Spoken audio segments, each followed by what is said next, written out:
This is my true story. I fed a strange boy for months without asking questions. He showed up at my farm every evening hungry and tired. I gave him food and watched him eat in silence. Then one day he looked at me and said, "Thank you, Father." My heart stopped. That word. Father. I hadn't heard it in 18 years. Not since my wife left me. But you won't believe what happened next. Before that, tell us where you're watching from and what time it is there right now. And please subscribe to this channel so that my stories can reach more people. It started 6 months ago in late spring.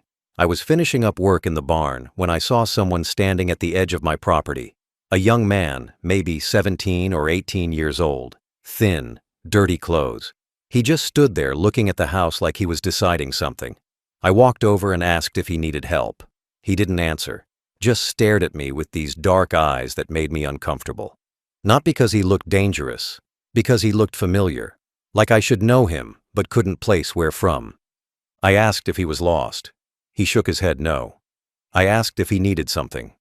He hesitated, then said he was hungry. His voice was quiet. Almost a whisper. I told him to wait and went inside. Made him a sandwich and brought out a glass of water. He took it without saying thank you. Just ate like he hadn't seen food in days. I watched him and felt something strange in my chest. Something I hadn't felt in years.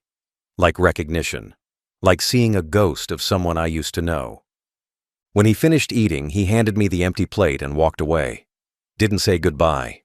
Didn't explain who he was or why he came to my farm. Just left. I stood there holding the plate, watching him disappear down the road. I thought that was the end of it. Thought he was just some kid passing through looking for food. But the next evening he came back. Same time. Same spot at the edge of my property. Just standing there waiting. This time I didn't ask questions. Just brought him food. A bowl of soup and some bread. He ate it sitting on the ground. I sat on the porch and watched him. Tried to figure out why he kept coming back. Why my farm? Why me? There were other houses closer to town, other people who could feed him, but he came here. And something about the way he ate, the way he held the spoon, the way he looked down at his food instead of at me. It reminded me of someone I just couldn't figure out who. He came back every single evening after that, for months, always at sunset, always hungry. I started making extra food just for him.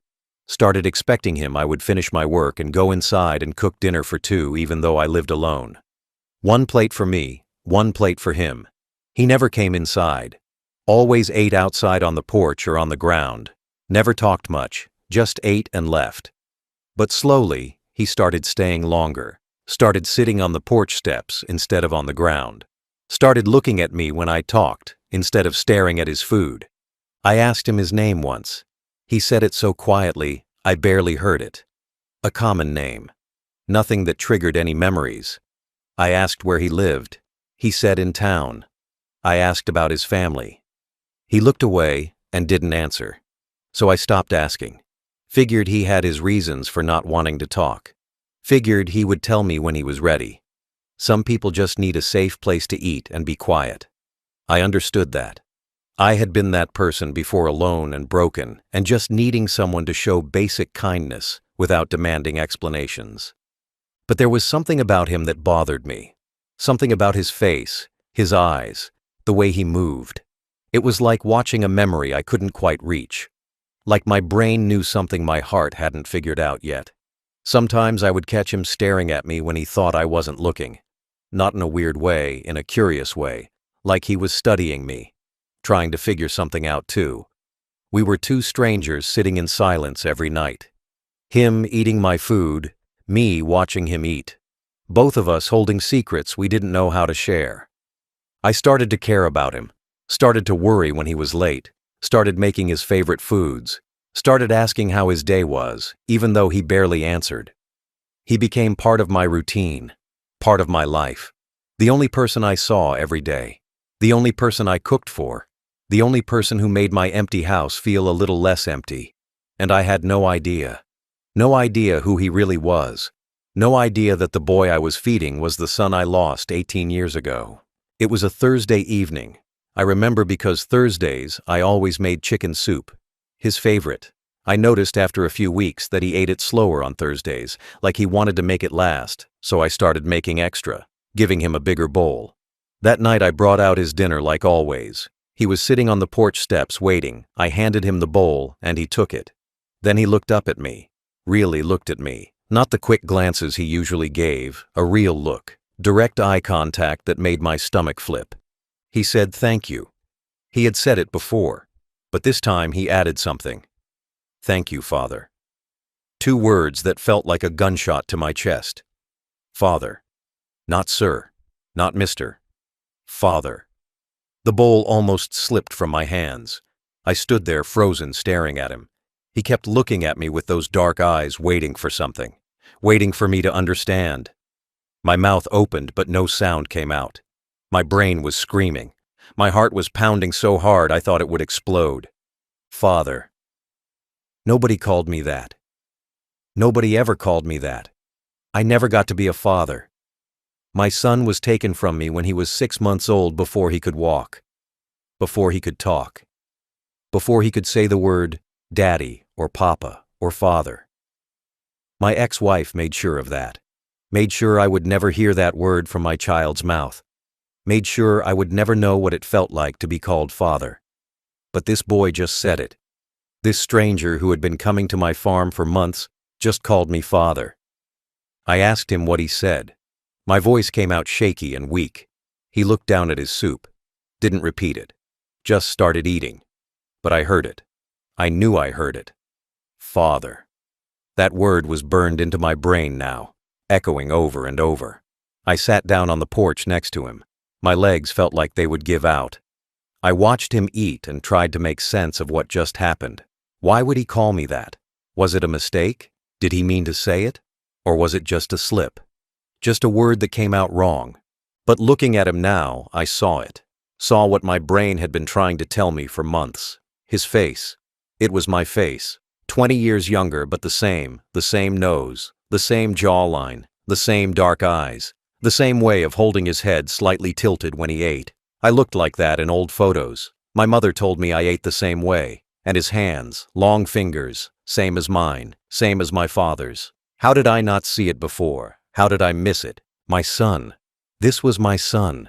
The baby that was taken from me. The child I never got to raise. The boy I searched for until the lawyers told me to stop, until the court said I had no rights, until everyone said to move on and forget. He was sitting right next to me, eating soup I made, on my porch at my farm, for months. And I didn't know. I fed my own son and didn't recognize him. I wanted to say something. Wanted to ask if it was really him. But the words stuck in my throat. What if I was wrong? What if this was just some kid who looked like me? What if I was seeing things because I wanted it so badly? I couldn't handle being wrong. Couldn't handle the pain of hoping and then losing again. So I just sat there in silence. Sat next to this boy who might be my son. Listened to him eat soup. Felt tears running down my face that I couldn't stop. He finished eating and handed me the empty bowl. Stood up to leave like always. But before he walked away, he looked at me one more time. And he said it again. Quieter this time. Almost like he wasn't sure he should. Good night, Father. Then he walked down the driveway and disappeared into the dark. And I sat on that porch, holding an empty bowl, crying harder than I had in 18 years. Because I knew. I knew it was him. My son just called me father, and my whole world broke open. I met his mother when I was 22 years old. She was beautiful, too beautiful for someone like me. I was working construction and living in a cheap apartment with 2 roommates. She worked at a restaurant downtown. I asked her out and somehow she said yes. We dated for a year. Got married at City Hall because we couldn't afford a real wedding. I thought we were happy. I thought love was enough. But I was wrong. She hated being poor. Hated our tiny apartment. Hated my job. Hated that I came home dirty and tired every night. She wanted things I couldn't give her. Nice clothes. Nice furniture. Vacations. Restaurants. A house in a good neighborhood. I worked as much as I could. Took extra shifts, took side jobs on weekends. But it was never enough. She looked at me like I was a failure, like I embarrassed her. Her friends had husbands with office jobs and clean hands. I had calloused hands and boots with mud on them. When she got pregnant, I thought things would get better. Thought a baby would make her happy, make us feel like a family. I was excited, scared, but excited. I started working even more to save money, started planning how we would make it work. But she wasn't excited. She was angry, said we couldn't afford a baby, said I couldn't even afford to take care of her. How was I going to take care of a child? I promised I would figure it out, promised I would work harder, be better, give them everything. She just looked at me with disgust. Our son was born on a Tuesday morning in October. I held him in the hospital and cried. He was so small, so perfect. I promised him I would be a good father, promised I would protect him and love him and give him a better life than I had. I meant every word. But his mother barely looked at him, barely held him. She was depressed, the nurses said. Postpartum depression. Give her time. But it wasn't depression. It was disappointment. Disappointment that she was stuck with me. Stuck in poverty. Stuck with a baby she didn't want. I tried everything to make her happy. Worked 3 jobs. Came home at midnight and woke up at 5. Barely slept. Barely ate. Just worked and worked and worked. But it didn't matter. She looked at me like I was disgusting, like I made her sick. She complained to her mother, to her friends, to anyone who would listen. Her husband was useless. Her life was ruined. She deserved better. And I believed her. I believed I wasn't enough, that I failed her, that everything was my fault.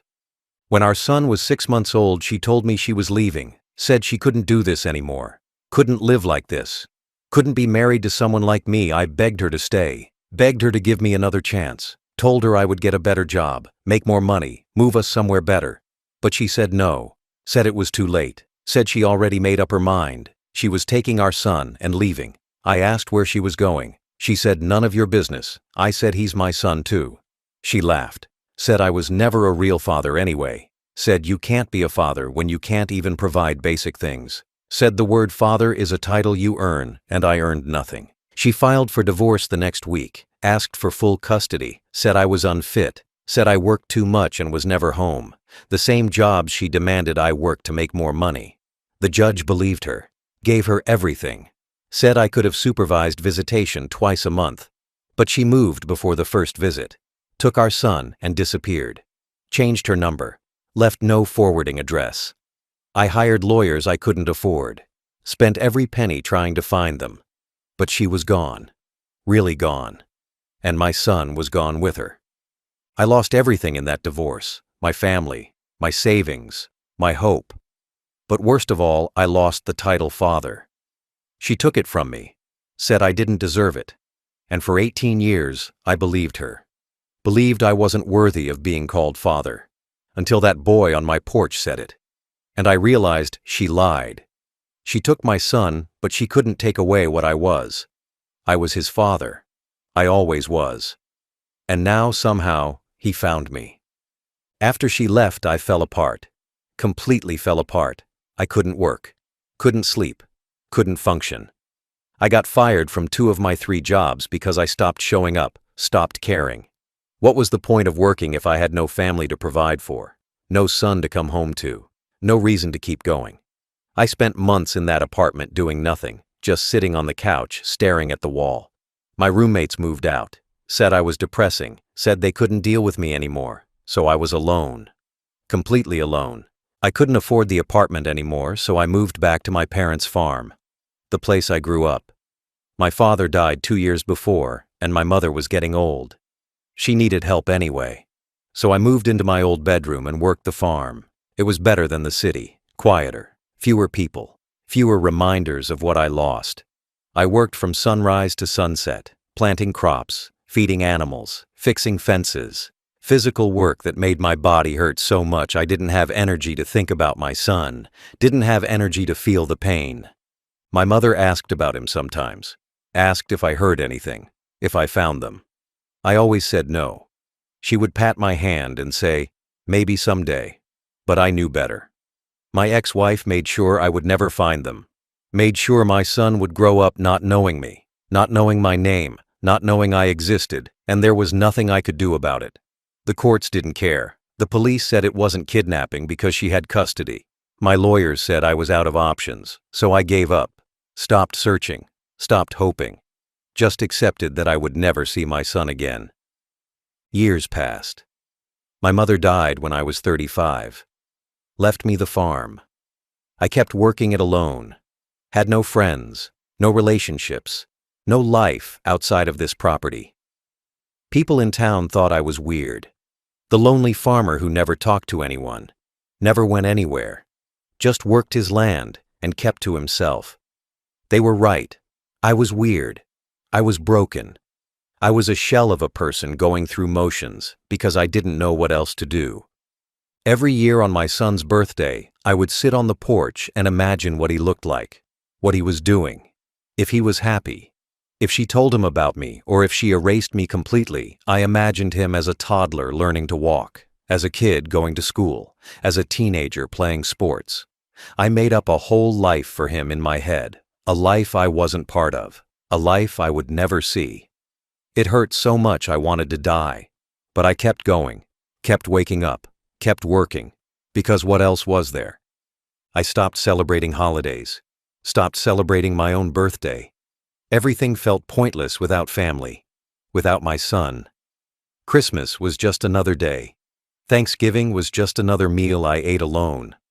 I watched other families in town, saw fathers with their sons, saw them teaching their boys how to throw a ball, how to fix a car, how to be a man, and I felt jealous, felt angry, felt cheated. That should have been me. I should have been teaching my son those things. But instead, I was alone on a farm talking to chickens. I thought about him every single day, every morning when I woke up, every night before I slept. Wondered if he ever thought about me, if he even knew I existed, if his mother told him lies about me, said I abandoned them, said I didn't want him. I hoped she didn't, hoped she at least told him the truth, that I loved him, that I wanted him, that I tried to find him. But I knew she probably didn't. People like her rewrite history, make themselves the victim, make the other person the villain.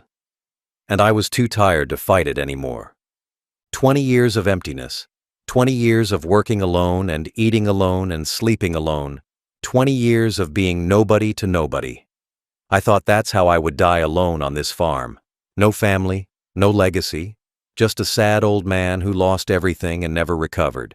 But then that boy showed up, and everything changed. I just didn't know it yet. After he called me father that second time, I couldn't let him just walk away.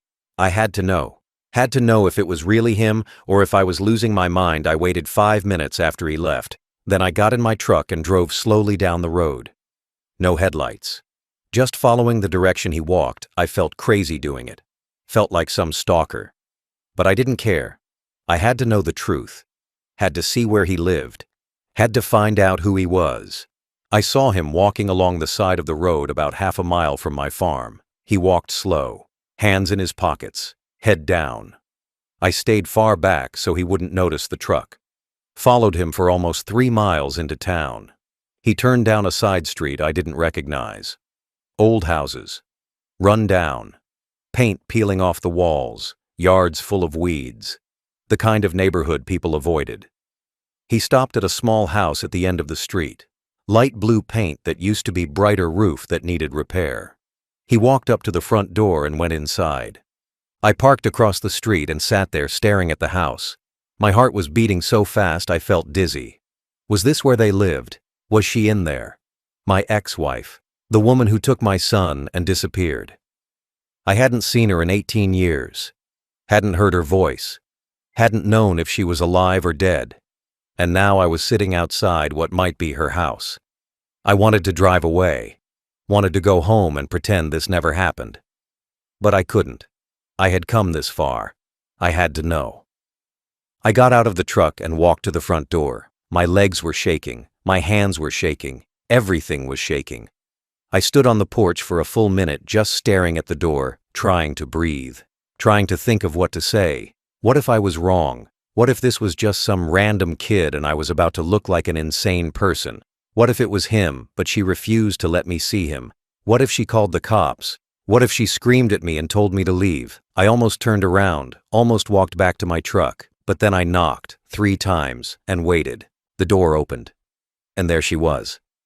My ex-wife. Older. Lines around her eyes. Gray in her hair. Thinner than I remembered. But it was her. No question. She looked at me and her face went pale. Her mouth opened but nothing came out. We just stood there staring at each other. 2 people who used to be married. 2 people who made a child together. 2 people who hadn't seen each other in 18 years. She looked like she saw a ghost. And maybe she did. Maybe I was a ghost to her. Someone she buried in her past and never expected to see again. I asked if I could come in. My voice sounded strange. Too quiet. Too weak. She didn't move. Just kept staring. Then I heard footsteps behind her. The boy appeared. My son. He looked at me standing in the doorway and his eyes went wide. He looked at his mother, then back at me, then back at her.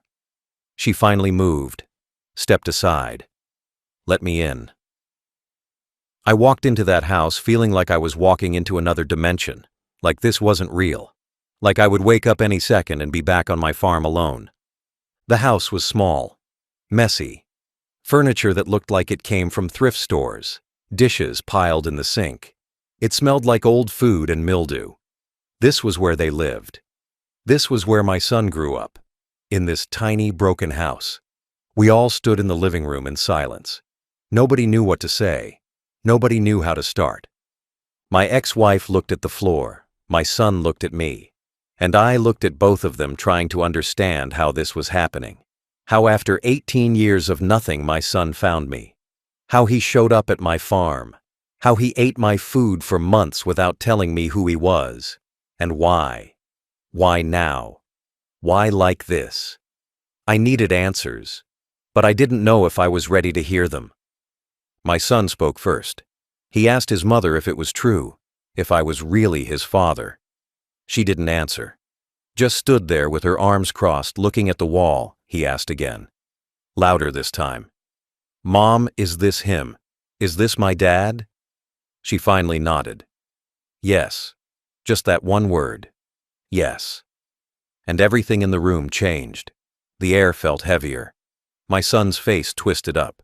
He looked at me with tears starting to form in his eyes. He said he knew, said he always knew something was missing. Always felt like there was a hole in his life he couldn't explain. He said his mother told him I was dead, told him I died in an accident when he was a baby, told him I never wanted kids anyway, told him I was a drunk who couldn't hold a job, told him I abandoned them before he was born. So many lies, so many different versions of the story over the years. He said he never believed her, never felt right. So when he turned 17, he started looking for me, started searching online, found old records, found my name on his birth certificate that she tried to hide, found out I wasn't dead, found out where I lived, and he came to see for himself. He said he didn't know how to approach me, didn't know if I would want to see him, didn't know if the things his mother said were true. So he just showed up at my farm, watched me from a distance first, came back for weeks just watching.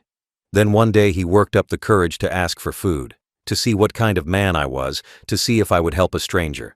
And I did. I fed him, talked to him, treated him with kindness. So he kept coming back, kept testing me, kept trying to figure out if I was the monster his mother described or something different. He said he wanted to tell me who he was so many times, almost said it 100 times.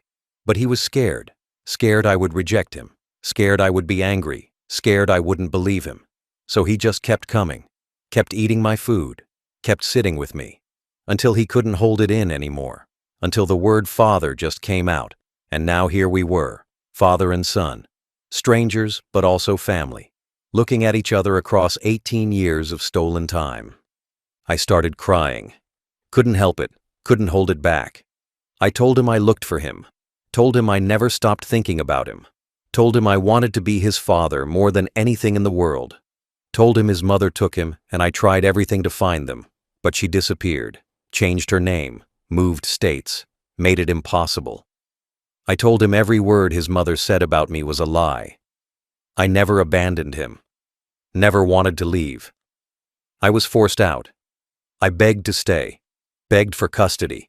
Begged just to see him. But the courts said no. Said she had rights, and I didn't. Said I wasn't fit even though I worked 3 jobs trying to provide. My ex-wife finally spoke. She said I was rewriting history. Said I was broke and useless. Said she did what she had to do to survive. Said she gave our son a better life without me. I looked around that falling apart house and asked what better life. Asked if this was better than the farm I owned. The stable home I could have given him. She didn't answer. Just looked away. My son told her to stop. Told her he was old enough to see through her lies now. Told her he wasted 18 years believing her and he was done. He turned to me and said he wanted to know me. Wanted to make up for lost time. Wanted to be my son if I still wanted to be his father. I told him yes, God, yes. I wanted nothing more. I hugged him for the first time since he was 6 months old. Held my son in my arms and felt whole for the first time in 18 years. He was taller than me now. Stronger.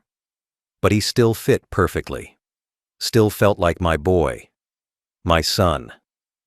And for the first time in my life, someone called me father and meant it. Really meant it. And it was the best and most painful moment of my entire life. The next day, my son came to the farm in the morning. Not at sunset like before. He knocked on the door at 7 a.m. and asked if he could help with work. I said yes. Of course yes. We worked side by side all day.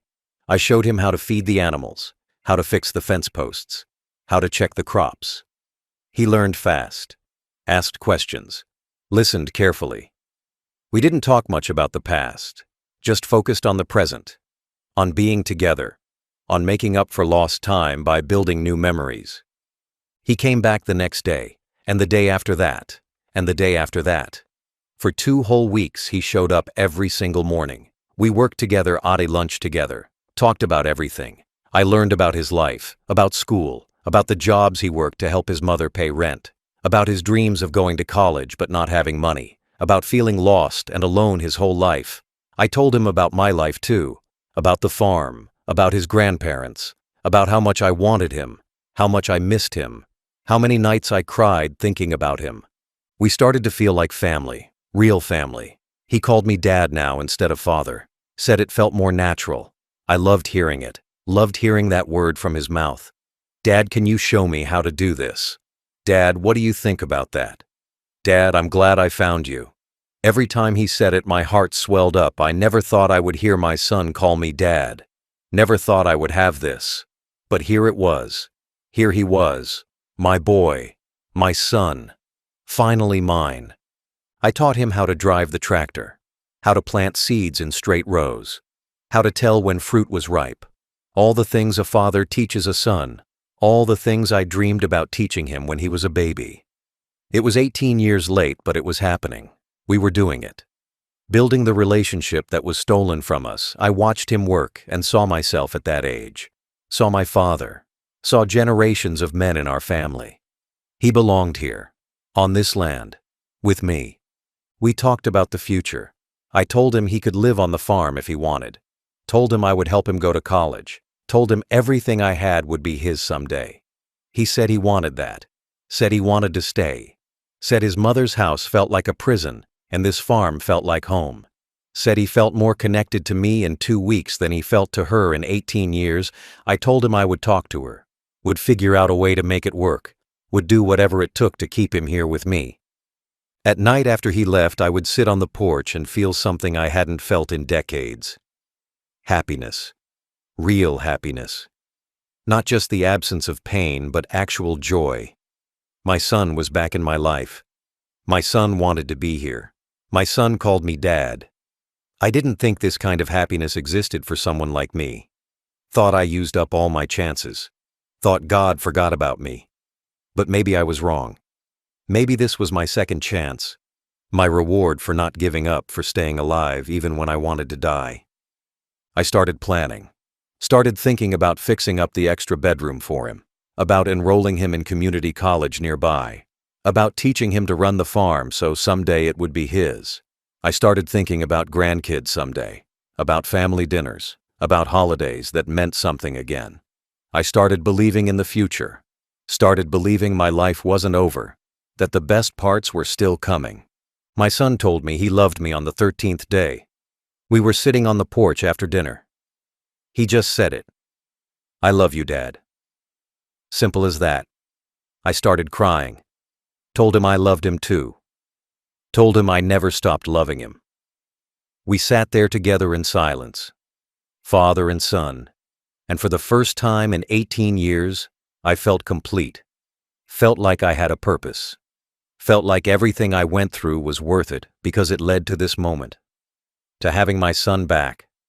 To being a father again. I should have known it was too good to last. I should have known she would take him from me again. On the 15th day, my son didn't show up. I waited on the porch from 7 a.m. until noon. No sign of him. I called his phone, but it went straight to voicemail. I called again. And again. Nothing. I told myself maybe he was sick. Maybe he overslept. Maybe his phone died.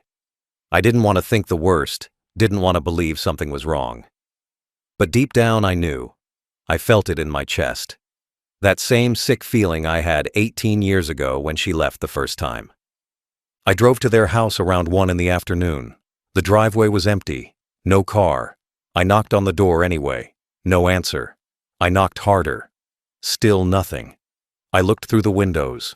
The furniture was gone. The rooms were empty. Everything was gone. They left. She took him and left. I stood on that porch feeling my whole world collapse again. Not again. Please God, not again. But it was happening. She was doing it again. Taking my son away from me. Destroying me all over again. I asked the neighbors, an old woman watering plants next door. She said they left 2 days ago. Said she saw them packing boxes into a truck at night. Said the mother looked upset. Said the boy looked sad. Said they drove away around midnight and she hadn't seen them since. 2 days ago, my son came to see me during the day and then went home, and his mother packed them up and left in the middle of the night. She found out he was spending time with me, found out we were building a relationship, and she couldn't handle it, so she did what she always does. She ran. I went back every day for a week, kept knocking on that empty house, kept hoping they would come back, kept thinking maybe it was temporary, maybe they just went on a trip. But the house stayed empty. The for rent sign went up after 5 days. They were really gone, really moved, and I had no way to find them, no forwarding address, no phone number that worked, no idea what town or state they went to. She disappeared again. Took my son again. And this time it hurt worse because I knew what I was losing. I knew my son now, knew his voice, knew his laugh, knew what it felt like to be called Dad. And she ripped it away. I called him every single day, left voicemails, sent texts, told him I loved him, told him to call me back, told him I was here waiting. The messages delivered, but he never responded, never called, never texted back. Either she took his phone or she convinced him not to contact me. Either way, I lost him.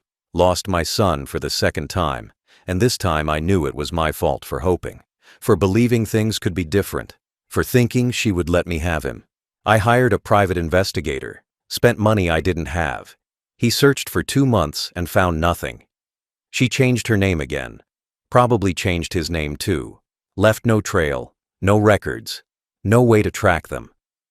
The investigator said she was good at disappearing, said people like her plan it carefully, use fake documents, pay cash for everything, stay off the grid. He said unless she wanted to be found, she wouldn't be. He said I should give up, move on. But how do you move on from losing your son twice?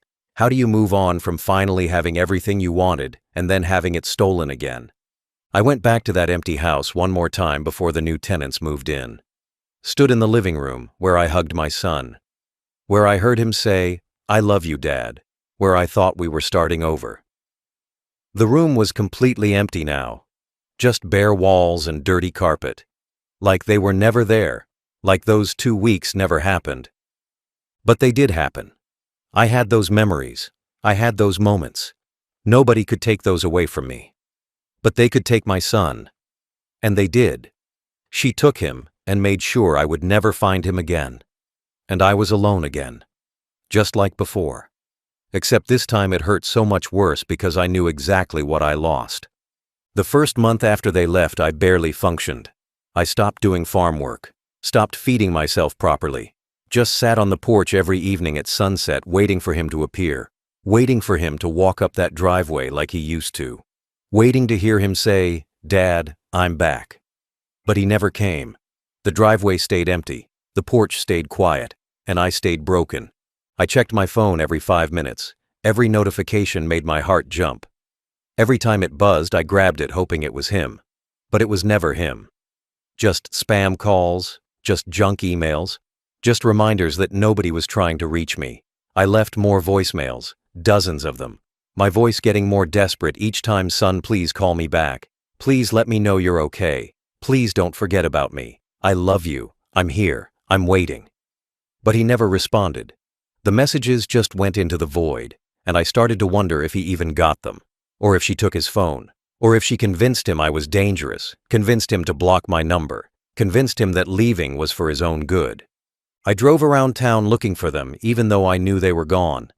Checked every street, every store, every restaurant, hoping maybe they didn't really leave. Maybe they just moved to a different house in town. But I never saw them, never saw her car, never saw his face. They were gone, really gone, and I was searching for ghosts again, just like I did 18 years ago, just like I swore I would never do again. But here I was, broken and desperate and searching for a son who didn't want to be found. People in town started talking, started asking if I was okay. I looked terrible, lost weight, stopped shaving, stopped caring about anything. The guy at the feed store asked what happened. I told him I lost my son. He said he didn't know I had a son. Nobody knew. Because I never told anyone, never talked about it, never wanted to explain the whole sad story. So I just said never mind and left. Let them think I was crazy. Let them whisper about the weird farmer who talks to himself and looks half dead. I didn't care what anyone thought anymore. I went back to his grave. Not a real grave, but the place in my head where I buried him the first time. The place where I accepted he was gone forever. I thought I dug him up. Thought I brought him back to life. But I was wrong. He was never really back. Those 2 weeks were just a dream, a cruel dream that felt real but wasn't. And now I had to bury him again. Had to accept that he was gone, that I would never see him again. That those 2 weeks were all I would ever get. 2 weeks out of 18 years. 2 weeks to be a father. And then nothing. My phone stayed silent. Days turned into weeks. Weeks turned into months. No call, no text, no email, no letter, nothing. He didn't reach out. Didn't try to contact me. Didn't fight to stay in my life. And that hurt worse than anything. Worse than her taking him. Because it meant he chose to go, chose to stay with her. Chose her over me. Maybe she was right all along. Maybe I wasn't worth staying for. Maybe I wasn't a good enough father. Maybe those 2 weeks weren't as special to him as they were to me. I started to believe I imagined the whole thing. Started to question if it even happened. Did my son really come to my farm? Did he really call me Dad? Did he really say he loved me? Or was I so lonely and desperate that I made it all up? Created a fantasy in my head to cope with the emptiness. But no, it was real. I had the memories. I had the texts on my phone that never got delivered. I had the extra plate I still set at dinner out of habit. It was real. He was real. And now he was gone. And I was more alone than I ever been. Because now I knew what I was missing. Now I knew what it felt like to be a father. And that made the loneliness unbearable. It's been 8 months now since they left. 8 months of silence. 8 months of checking my phone. 8 months of waiting for a son who isn't coming back. I still set 2 plates at dinner every night. I don't know why. Habit maybe. Hope maybe. Stupidity probably. I put food on both plates. Eat from one, stare at the other. Then throw the food away and wash both plates. Every single night. The same routine. The same empty ritual. Like if I keep doing it, he'll magically appear and sit down across from me. I still leave the porch light on at night, started doing it when he was visiting, so he could see his way up the driveway in the dark. Never turned it off after he left. It stays on all night every night. Burning electricity I can't afford. Lighting up an empty driveway nobody walks down, but I can't turn it off. What if he comes back and it's dark? What if he thinks I gave up on him? What if that light is the only thing guiding him home, so it stays on? And I sit on the porch under that light every evening at sunset, waiting, watching, hoping. The farm is falling apart. I don't have the energy to maintain it anymore. Fences are broken, crops are dying, animals are neglected. I do the bare minimum to keep things alive, but that's it. I can't focus, can't care. Everything reminds me of him. The tractor we drove together, the fields we worked, the barn where I taught him to stack hay. Every corner of this property has his ghost in it, and I can't escape it, can't move on, can't function like a normal person because my heart is somewhere else, with my son, wherever he is. I talk to him sometimes, out loud, like he can hear me. I tell him about my day, about the weather, about things that happened in town. I ask him how he's doing, if he's happy, if he thinks about me, if he misses the farm. I know it's crazy. No, he can't hear me. But it makes me feel less alone, makes me feel like he's still part of my life somehow, even if it's just in my head, even if I'm just talking to empty air.